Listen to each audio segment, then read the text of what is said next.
Bueno, muy buenos días de nuevo. Estamos por aquí otra vez. Vamos a continuar con el tema número 10, la Organización Judicial Venezolana. Decía al inicio del video anterior, y siempre lo hemos pregonado desde el primer día que entramos a clase, donde hablamos nosotros de lo que son los principios procesales y principios constitucionales de nuestra Constitución de la República, y donde están plasmadas las garantías y los principios para un buen procedimiento, para dirimir cualquier conflicto que se presente a través de algún órgano jurisdiccional de la República. No importa el estado, no importa el sitio, lo importante es que tenga competencia y jurisdicción para disolver, resolver y acomodar los entuertos que puedan haber y los conflictos que se puedan presentar.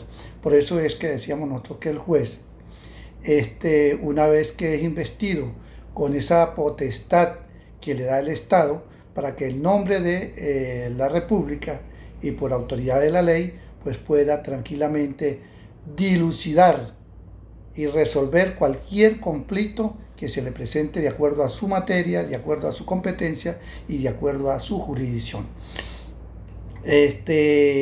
Decíamos en el video anterior que estábamos hablando de la organización. En aquel entonces era de cómo estaba integrado el Tribunal Supremo de Justicia, cómo iba a tener la competencia un juez, cómo se nombraba, etcétera, etcétera.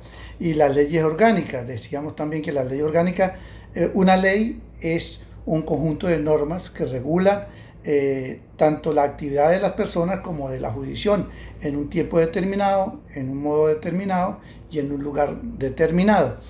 Por eso es que hablamos de jurisdicción especial, ordinaria, y hablamos de la jurisdicción por la materia, por la cuantía, etcétera, etcétera, el territorio y tal.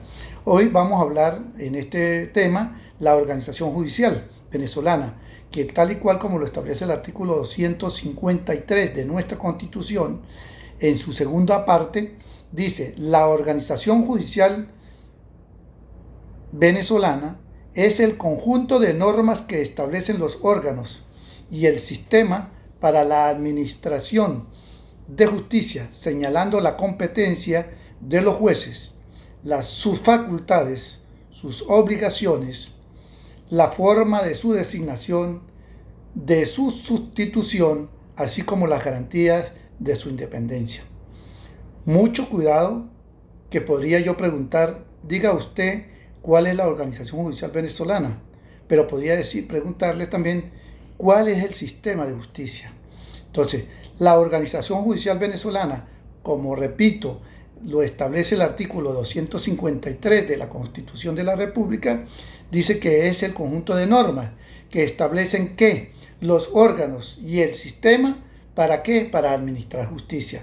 Señalando que señala dentro de ese conjunto de normas las competencias de cada uno de los jueces, si es juez de municipio, si es juez de primera instancia, si es juez superior, si es jueces magistrados del Tribunal Supremo de Justicia. ¿Qué le establece allí? ¿Cuáles son las facultades que tiene cada juez? ¿Cuáles son las obligaciones que tiene el juez? Recuerda que el juez tiene una obligación con el justiciable de decidir, no importa el conflicto que se le presente. Tiene que decidir que si se equivocó, bueno, ejerzan los recursos que le corresponden, pero tiene que decidir, so pena inclusive de ser destituido por denegación de justicia, que es un principio constitucional que establece la Constitución y las normas procesales. ¿Ok? Entonces, tiene obligación, tiene facultades. La forma de su designación, ¿cómo se designa? Y decíamos nosotros en el video anterior que había una forma de designación por concurso de oposición y por llenar las cualidades. Cuando hablábamos nosotros de que tendrían que ser jueces con más de 5 años de experiencia, que tuvieran especialización, que tuvieran maestría, que tuvieran doctorado, pues es para ello, de acuerdo a las categorías, si es la categoría A, si es la categoría B y si es la categoría C. La categoría para magistrado, pues la vamos a ver más adelante también, que sería entonces una persona que quisiera tener la oportunidad de participar como magistrado del Tribunal Supremo de Justicia, debe tener como requisitos indispensables, sine qua non, primero, más de 15 años de experiencia, tener experiencia en la docencia universitaria como profesor titular. Óigase bien, profesor titular. No tener antecedentes, no tener ningún vínculo político, ningún vínculo con ningún grupo de estos sindicatos, etcétera, etcétera, etcétera. Es decir, una persona totalmente pulcra, porque ¿quién es esa persona?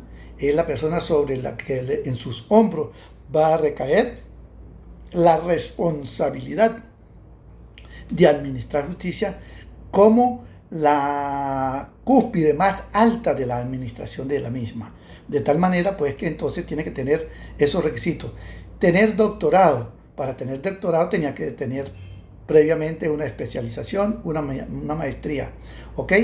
Y cumplir con todos y cada uno de los requisitos establecidos tanto en la Constitución como en la ley del Tribunal Supremo de Justicia, ¿ok?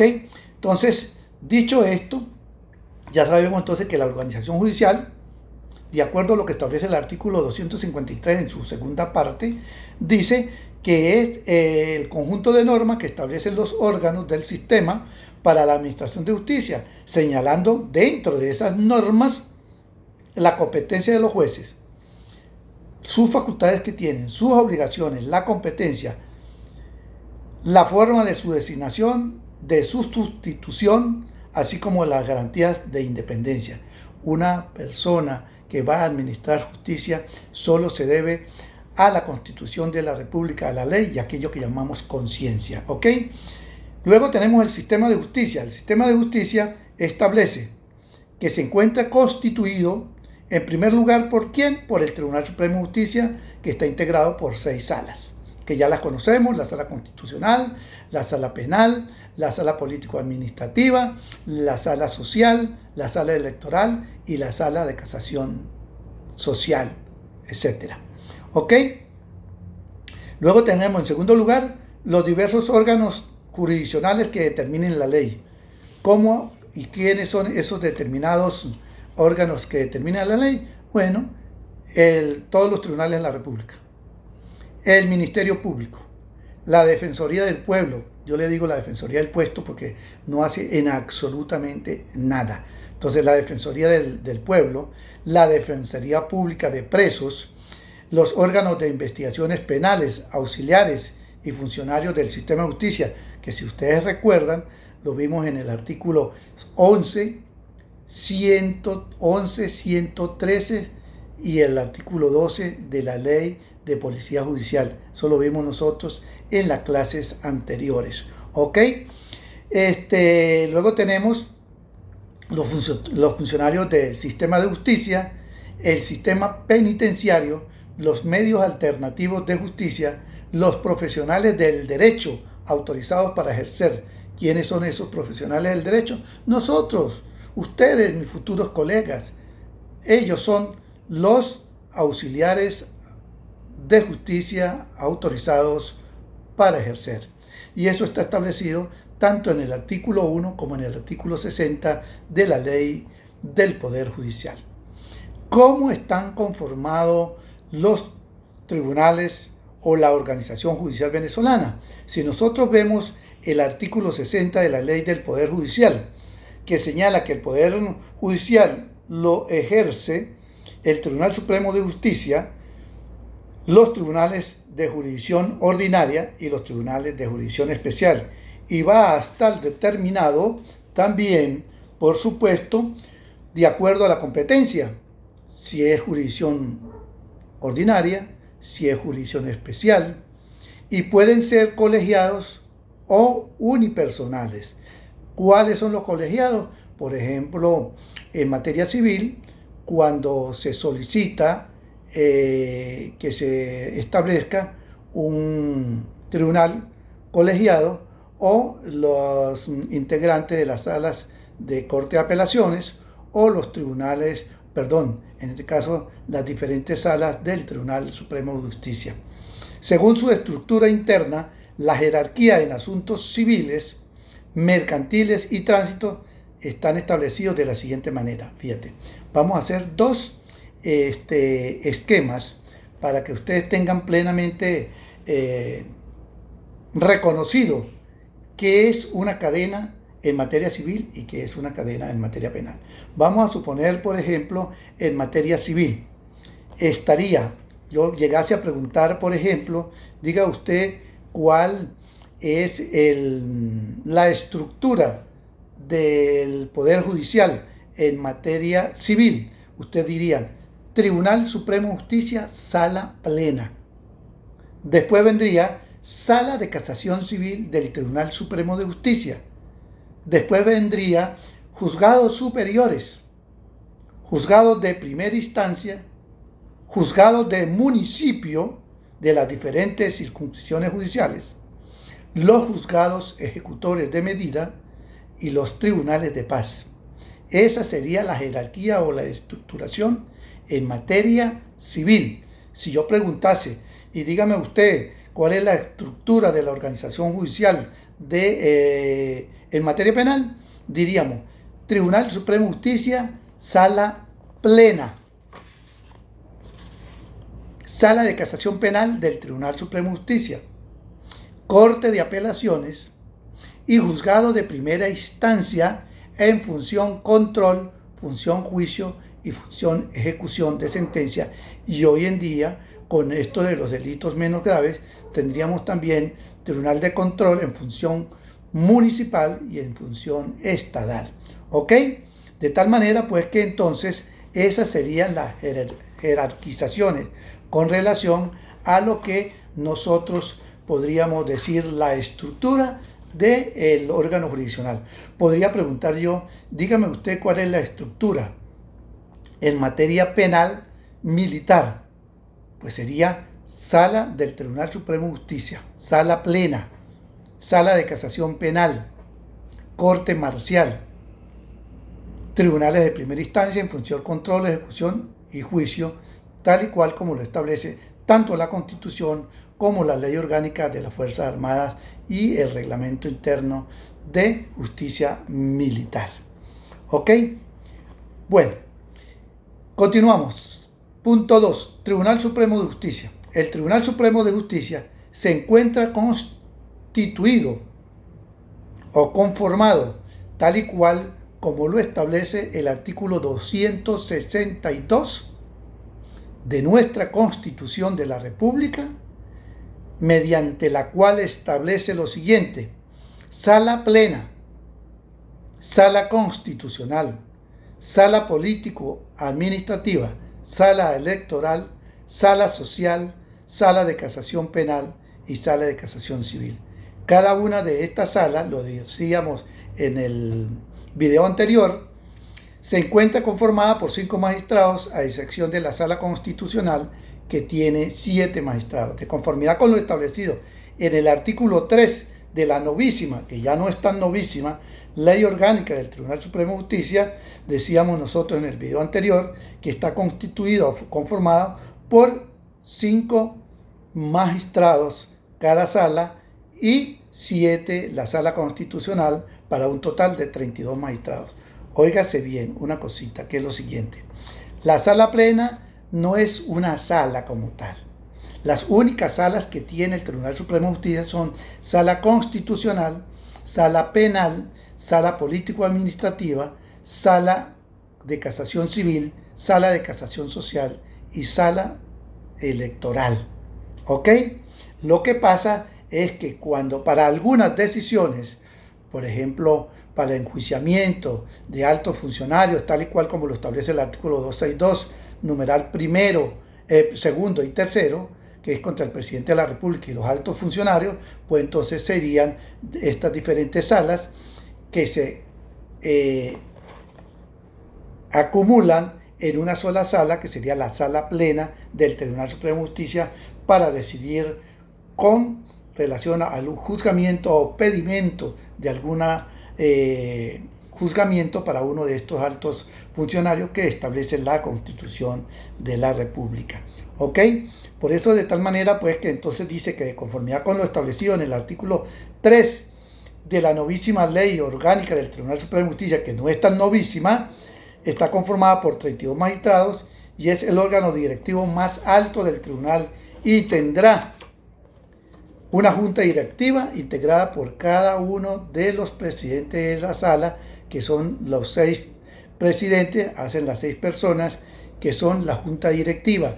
Va a tener un presidente, un primer vicepresidente, un segundo vicepresidente y 3 magistrados, para un total de 6 magistrados. ¿Ok? Los requisitos mínimos, óiganse bien, requisitos mínimos para ser magistrado del Tribunal Supremo de Justicia los encontramos de manera precisa, concisa, en el artículo 263 de la Constitución de la República, que establece lo siguiente: tener la nacionalidad venezolana por nacimiento, por nacimiento. Esto quiere decir que no solamente por el jus soli, sino por el jus sanguine. Pero lo más importante no sería el jus sanguine, sino el jus soli, nacido dentro del territorio nacional, ¿ok? De padres y madres venezolanos por nacimiento. Es decir, los dos conceptos o supuestos establecidos en la Constitución para la nacionalidad. Recuerdan que para ser venezolano se requiere una serie de requisitos, y hay unos que dicen los nacidos dentro del territorio nacional, de padres venezolanos por nacimiento ambos. También puede ser venezolano por padres nacer en extranjero, pero padres nacionales, y viceversa, que eso creo que lo vieron ustedes en el semestre 1 y 2 de Derecho Constitucional. ¿Ok? Entonces, tener la nacionalidad venezolana por nacimiento y no poseer otra nacionalidad. Hoy tenemos nosotros algunos magistrados, y eso lo saben ustedes, y es por todo sabido, que tienen otra nacionalidad y que tienen residencias, visas con residencia en otros países. Esto significa que eso choca con la Constitución de la República. ¿Ok? 2. Ser jurista de reconocida competencia, gozar de buena reputación, no tener antecedentes, no ser malandro, no ser sinvergüenzas. ¿Ok? Haber ejercido la abogacía durante un mínimo de 15 años, es decir, 15 años de experiencia. Tener título universitario de posgrado en materia jurídica, o haber sido profesor universitario en ciencias jurídicas como profesor titular durante un mínimo de 15 años. Tener la categoría de profesor titular, como lo dije anteriormente. Ser o haber sido juez superior en la especialización, por supuesto, en la materia que corresponde a la sala para la cual se postula, con un mínimo de 15 años en el ejercicio de la carrera judicial. Reconocido prestigio en el desempeño de sus funciones. Ejercer, para ellos son jueces a tiempo completo, para ejercer, para administrar la justicia como Dios manda y como tiene que ser, de acuerdo a lo alegado y probado por las partes, y que usted, con plena libertad, con probidad, con imparcialidad, pueda decir: aquí quedó probado tal cosa, aquello quedó probado aquí tal cosa, y en base a eso yo voy a declarar el derecho. Recuerda que el derecho está creado, voy a declararlo a quien con justo derecho le corresponda. ¿Ok? Y luego dice cualquier otro requisito establecido por la ley, en este caso sería la ley de carrera judicial, la ley del Poder Judicial y la ley del Tribunal Supremo de Justicia. ¿Cómo está conformado el Poder Judicial? El Poder Judicial se encuentra conformado por los tribunales que establece la ley. ¿Cuáles son? Ya dijimos, llámese materia civil, llámese materia penal, si es materia especial, pues igual. Vamos a pensar especialización en materia laboral, pues sería Tribunal Supremo de Justicia, sala plena, sala de casación social, Tribunal Superior de en lo social, tribunales de primera instancia, tribunales de mediación, etcétera, etcétera, de acuerdo a la especialización y de acuerdo a su jurisdicción. Y pueden ser, como les dije, colegiados o unipersonales. ¿Qué es la jurisdicción ordinaria? Aquí volvemos a caer en aquello que hablamos nosotros en una oportunidad, y yo le decía que una jurisdicción graciosa. Entonces llamó a algunos compañeros la atención, y entre eso pues la señora Luisa me preguntaba que qué era esa jurisdicción graciosa. Era la misma jurisdicción especial, la jurisdicción voluntaria, en la cual nosotros somos personas responsables, tenemos palabra y llegamos a un acuerdo, pero no sabemos si nuestros familiares irán a cumplir por la falta de alguno de los que hayan convenido en algo. Entonces de manera voluntaria vamos a un tribunal y solicitamos que se nos haga un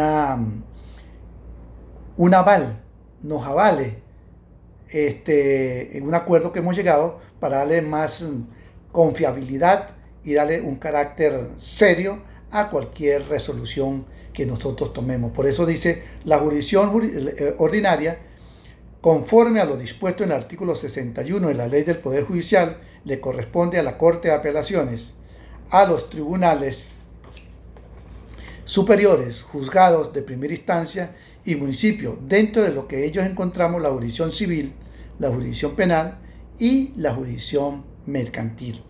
¿Qué es entonces la jurisdicción especial? La administración de justicia, a la par de la jurisdicción ordinaria, se ejerce igualmente por jurisdicción especial, conformado por tribunales que señalan a continuación. Por ejemplo, jurisdicción electoral, jurisdicción protección de niños, niñas y adolescentes, jurisdicción bancaria, jurisdicción arbitral, jurisdicción de tribunales de paz, jurisdicción laboral, jurisdicción de prueba de pueblos indígenas, jurisdicción contenciosa, jurisdicción penal militar, jurisdicción de tránsito, jurisdicción de hacienda pública, jurisdicción especial en materia de consignaciones, cánones de arrendamiento, etcétera, etcétera, etcétera. Con esto, mis queridos alumnos, culminamos nosotros con lo que es el tema número 10 y vamos a entrar a conocer de lo que es el tema número 11, y entonces quiere decir que para la próxima semana tendríamos exámenes. Vamos a un pequeño descanso y regresamos.